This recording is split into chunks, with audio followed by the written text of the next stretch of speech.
Okay, so page 16, Hatfields and McCoy's. These are two feuding families from the past. Look it up. They're real families. It was a real feud. In real life, they didn't use pumpkins to fight each other. In real life, they use guns. But we're going to have pumpkins here, okay? So the Hatfields are planning a nasty trick on the McCoys on Halloween night. Using an enormous slingshot perched on the edge of a 180-meter tall cliff, the Hatfields intend to horizontally launch. Aren't they so nice not to give us an angle? So we don't have to worry about that. A menacing on-fire jack-o'-lantern at the McCoy's farm, which resides half a kilometer. Now that's a little bit different wording. Hopefully you know what a kilometer is. What's a kilometer? It is a unit of distance, but it's 1,000 meters. And now it's half of a kilometer. So how far away is the farm from the cliff? 500 meters. And I'm going to draw a picture here in just a second. And then realizing such a potential for an aerial attack, the McCoys know that the Hatfields are coming for them. The McCoys have hidden a mini cannon on the ground 100 meters from their farm so that this cannon can fire straight up at 40 meters per second, intercept the flaming pumpkin, and save their farm. So we get dramatic, right? Moral of the story, we have two projectiles. To save the farm, you want the cannonball to collide with the pumpkin, yes? To save the farm. And so I'm going to draw our picture here. There's our cliff, the farm, whatever, the McCoys are 500 meters from the cliff. That is 180 meters tall. So obviously not drawn to scale, right? Our pumpkin, and I am going to use the color orange, but it's just a circle for Miss Earhart, not a good artist. We're going to launch it horizontally. So yay. And by the way, that's actually part A. How fast do we need to launch it to target the farm? And so we start at the peak, right? Maybe it hits the farmhouse, or that's the Hatfield's goal, right? So Hatfields are up here. And so we're looking for this horizontal velocity just to target the farm. And so part A is not about the cannon yet. It's just the pumpkin. And so real quick, what do we know about horizontal launches? Well, if I'm looking for that horizontal velocity, then what do I need? Horizontal equation, what do we use? 99.9% of the time. Second one. And what's your horizontal acceleration? 0. And so delta x equals vxt, and then 1/2 at squared zeroes out. So to solve for the velocity, I need a horizontal displacement. Well, the farmhouse that we're trying to destroy, or that they're trying to destroy, is 500 meters away. And so I can't solve for the horizontal velocity with one number. I need time. And so here, this is y'all's standard projectiles. I hope you're familiar with this by now, right? If you can't solve time in one axis, try to solve for it in the other axis. And so still pumpkin, what do we know vertically? It starts out just moving in the horizontal. So what's the initial vertical velocity? 0. And if you notice, we're at the peak when we start. So that's how it connects to the non-horizontal launches. That peak vertical is 0 velocity. And we start out at 180 meters high. And so initial vertical position. What would our final vertical position be? Notice they didn't tell us the height of the house. Maybe they hit the house on the side just above the ground, right? We didn't give you the height of the house. So the only number we can all use is 0. Okay. And we know gravity, -10 I'm going to use. Lab, we use 9.8, real life. Here, we're back on paper. Let's use 10. Is this enough to find time in the vertical? And don't start thinking, oh, this is like lab. We're going to have to do quadratic. We're going to use that equation, but you don't have to worry about quadratic when initial velocity zeroes out. If something zeroes out, you don't have to do the quadratic equation. And so YF equals Y initial plus VIYT plus 1/2 AYT squared. Don't forget to square. Exam's coming. Someone always forgets to square root. Don't let it be you, okay? So 0 equals 180 plus 0 again, plus 1/2 of -10 squared. And so I can subtract 180 and then divide by -5. And after you divide, y'all go quick on the calculator, divide it out, square root. I think it comes out a nice number. How many seconds would our flaming pumpkin have in the air to hit the McCoy's house? 6 seconds. So if we want to intercept that pumpkin and save the McCoy's house, it better be less, right? Questions on part A. That was a 1 projectile, pumpkin only, horizontal launch. Now let's intercept. So now I'm going to go back to the drawing. They are going to put the cannon 100 meters from their house and fire it straight up. Question, based on my picture, should we put the cannon left of the house or right of the house? Left. If I put it on the right side, we're still going to have a burning house, right? So maybe right here, we fire that cannon upwards at 40 meters per second, they said, and it goes straight up, yay, no angles, but it's going to hit and intercept at some vertical position. Now, if it intercepts the pumpkin there, can't we say that the final position of the cannon equals the final position of the pumpkin at the collision? Yeah, and so that's a physics idea that we're going to actually use to solve. It says, if the McCoys wish to intercept the pumpkin, how many seconds after they see the jack-o'-lantern launched should they fire the cannon? Let's read that again. How many seconds after you see the pumpkin launched should they fire the cannon? Who's in the air longer, the pumpkin or the cannonball? Pumpkin. So that's going to be my first idea. The time that the pumpkin is in the air should be greater than the time that the cannonball's in the air. But how many seconds after you see it, y'all? This is reaction time, but it's not like there's a magical one-size-fits-all reaction time equation, okay? So when I say reaction time, it's just for this problem, right? And so if pumpkin is a bigger time, couldn't we do a summative statement and say that, well, the difference in those times is the difference that they have to react, right? And so this is going to be the last statement we use. Well, I need to find the time of the pumpkin to be intercepted. It's not 6 seconds. It's 6 seconds if it hits the house and travels 500 meters.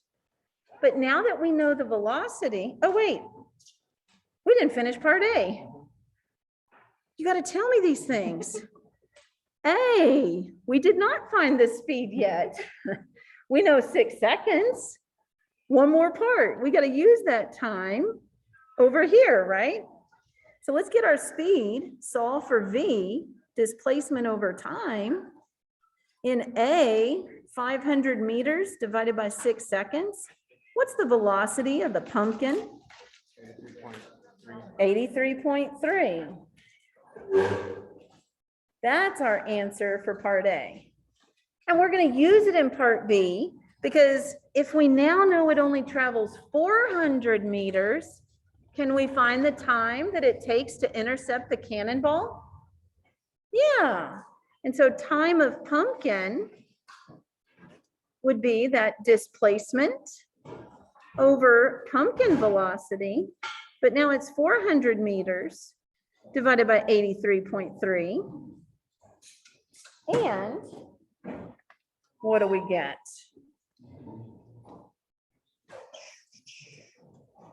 400 divided by 4.8. And so that's the first time we know 4.8 seconds. So now that we know the time that the pumpkin from launch to interception by the cannonball, before we get the reaction time, we need to find the time that the cannonball goes from the ground up to that interception point. And so let's see. There we go. So for part B, to find the time of the cannonball, luckily it's just going straight up. And so it's back to 1D kinematics. Initial velocity is given as 40 meters per second. Now I'm not going to put in a final velocity because the misconception is, oh, it's like other things we've done and it's 0. No, we don't know if it's reached its peak or if the peak is coming, or if, we don't know at what point it is in the path. And so we could find it, but I don't think we need to. I'm putting the acceleration equals -10 vertically. This is all vertical for the cannonball. And then we need that final position. And so if I don't know final velocity, final position, or the time, we might feel like it's impossible. However, if we fast forward to part C, at what height does the collision occur? We now know enough information about the pumpkin, we can solve for that height of collision and then bring it back over to find the time. So kind of doing B and C together here. And so using pumpkin information, switch back to orange. Using pumpkin information, vertical information, we're going to try and go find that final vertical position. Well, we know it starts at 180 meters, and vertically, we've got gravity. And we know the time to the interception for the pumpkin, 4.8 seconds. And initial velocity vertically is 0. Again, it started at its peak, and it started with only horizontal velocity. And so with this, we should be able to use the second equation.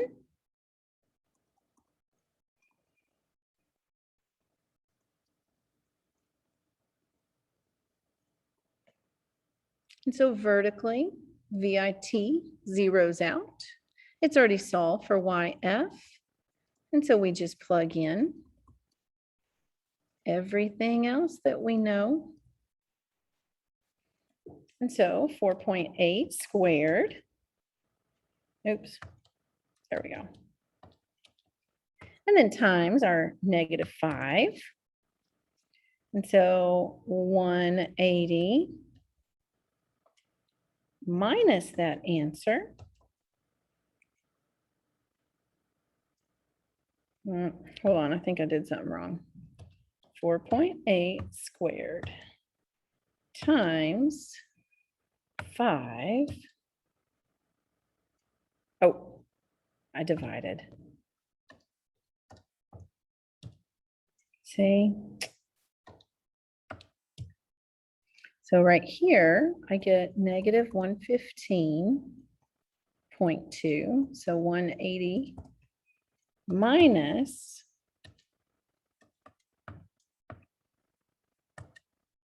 and so I get 64.8 meters. And that's going to be the final position of the pumpkin.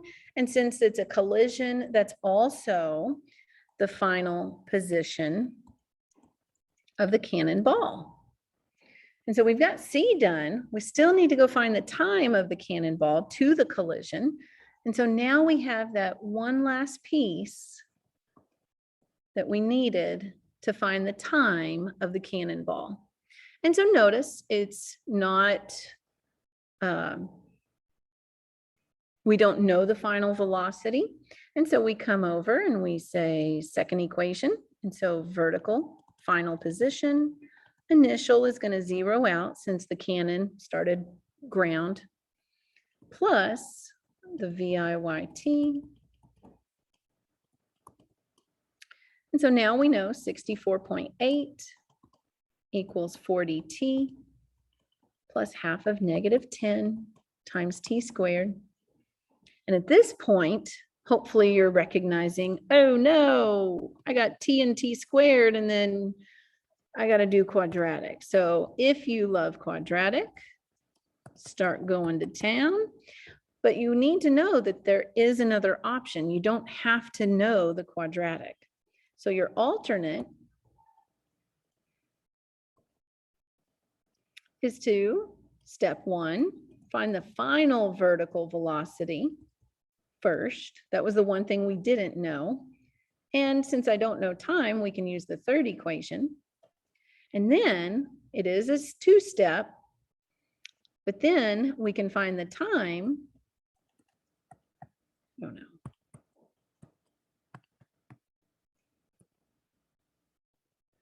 Okay, so a little technical error there. And so the workaround from the quadratic is to use the third equation to find the vertical final velocity. And then after we know that, we can find time with the first equation. And so it's 2 equations rather than 1, but at least it's 2 equations that hopefully you're more familiar with. Now, if you know quadratic, know the calculator stuff, go for it. And so using the third equation,